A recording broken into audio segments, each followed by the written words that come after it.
xildhibaanada labada aqal ee baarlamaanka Soomaaliya ayaa maanta waxa ay kulan wadajir ah ku yeesheen xarunta ku-meel gaarka ah ee golaha shacabka kuna dhaxtala madaxtooyada Soomaaliya. xildhibaanadu waxay dood ka yeesheen miisaaniyadda sanadka 2020. mudanayaasha labada aqal ee baarlamaanka dalka ayaa ansixiyay miisaaniyadda dawladda ee sanadka 2020 waxaana kulanka ay goobjoog ahayeen guddoonka labada aqal iyo ku-xigeenada ayaa miisaaniyadda waxa codka kalsoonida siiyay 188 xildhibaan. hal xildhibaan ayaa diiday sidoo kalena laba xildhibaan ayaa ka aamusay.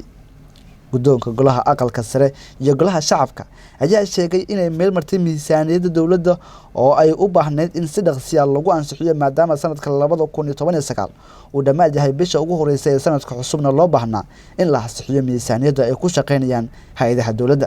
miisaaniyadda qaranka 2020 codeynteeda sanadayda waxaa ka aamusay laba xubnood waxaa diiday hal xubin waxaa ogolaaday 188 sidaa daraadeed Abdulle Bilagal TV.